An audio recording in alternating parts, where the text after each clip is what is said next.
বন্ধুরা, যারা বাংলাদেশে কৃষি ব্যাংকের সফটওয়্যার ব্যবহার করেন, অনেকে আমাকে কমেন্ট করেছেন সেটা ভিনদেশে মানে বিদেশ থেকে কিভাবে ব্যবহার করবেন। বিশ্বের যে কোনো জায়গা থেকে, বিশ্বের যে কোনো কান্ট্রি থেকে আপনি অ্যাপ্লিকেশনটা ব্যবহার করতে পারবেন। আজকের ভিডিওতে অবশ্যই আপনাকে দেখিয়ে দিব কিভাবে ব্যবহার করবেন।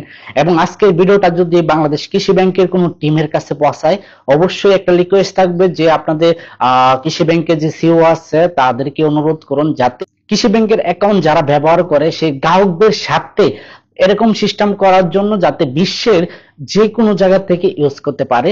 বিশ্বের যে কোনো জায়গা থেকে ইউজ করতে পারলে যে প্রবাসীরা আছে তারা কিন্তু তাদের অ্যাকাউন্টে টাকা রাখবে যাতে প্রয়োজন অনুযায়ী টাকা ট্রান্সফার করতে পারে, তাহলে অনেকটা ইজি হয়ে যাবে।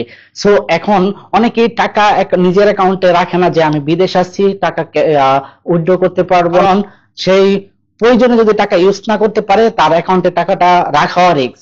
তো সেই কারণে অনেকে নিজের অ্যাকাউন্টে টাকা রাখে না। সো কৃষি ব্যাংকের যে টিম আছে অথবা কৃষি ব্যাংকের যে মেইন ম্যানেজার আছে তাদেরকে অবশ্যই রিকোয়েস্ট করব অ্যাপ্লিকেশনটা এরকম করা উচিত যাতে বিশ্বের যে কোনো জায়গা থেকে ইউজ করতে পারে।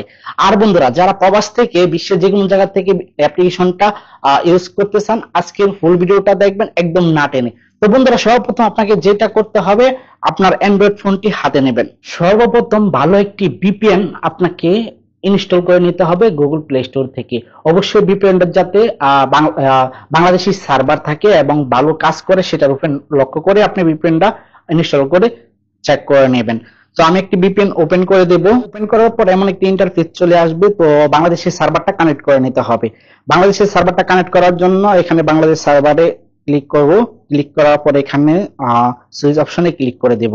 তো অ্যাডভার্টাইজিং তো আসবে, এটাকে আমরা স্কিপ করব। তো কানেক্টিং হচ্ছে, কিছুটা সময় নিতে পারে।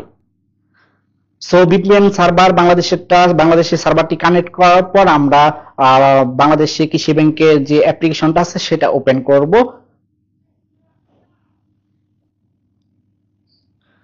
তো অলরেডি বাংলাদেশের সার্ভারটি কানেক্ট হয়ে গেছে, কানেক্টিং টু বাংলাদেশ। সো আমরা ডাইরেক্টলি এখান থেকে যেটা করতে হবে, উপরে নোটিফিকেশন দেখাচ্ছে আমাদের 29 মিনিট এই সার্ভারটা ইউজ করতে পারবো ফ্রিলি। সো আমরা ডাইরেক্টলি কৃষি ব্যাংকের অ্যাকাউন্টটি ওপেন করে নেব, কৃষি ব্যাংকের সফটওয়্যারটি ওপেন করব।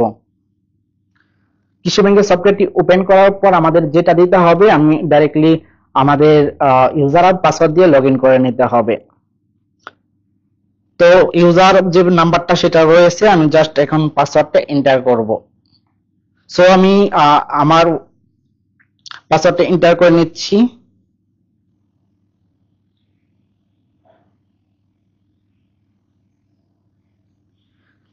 জাস্ট লগ ইন অপশনে ক্লিক করব। পাসওয়ার্ডটা এন্টার করার পর লগ ইন অপশন ক্লিক করার পর আমি কিন্তু মালয়েশিয়া থেকে কৃষি ব্যাংকের অ্যাকাউন্টটা কিন্তু অলরেডি লগ ইন করে ফেলেছি। সো আমাদের অ্যাকাউন্ট ব্যালেন্সটা, টোটাল অ্যাকাউন্ট ব্যালেন্সটা দেখাচ্ছে। এখান থেকে আমি অবশ্যই অ্যাকাউন্ট ব্যালেন্সটা হাইড করে নেব।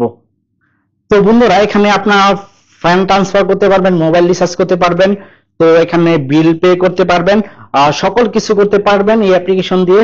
সো আশা করি আপনারা বুঝতে পেরেছেন বিশ্বের যে কোনো জায়গা থেকে কিভাবে কৃষি ব্যাংকের অ্যাপ্লিকেশনটা আপনারা আপনাদের অ্যাকাউন্ট ব্যালেন্স অ্যাকাউন্ট চেক করতে পারবেন, পাশাপাশি আপনাদের মোবাইল রিচার্জ সবকিছু একই অ্যাপ্লিকেশন তে করতে পারবেন। তো বন্ধুরা, ভিডিওটি যদি ভালো লাগে অবশ্যই আপনাদের বন্ধুদের কাছে শেয়ার করবেন। বন্ধুরা, আজকের মতো এই পর্যন্ত, পরবর্তীতে অন্য কোনো ভিডিওতে দেখা হবে। ততদিন পর্যন্ত ভালো থাকবেন, সুস্থ থাকবেন। আল্লাহ হাফেজ।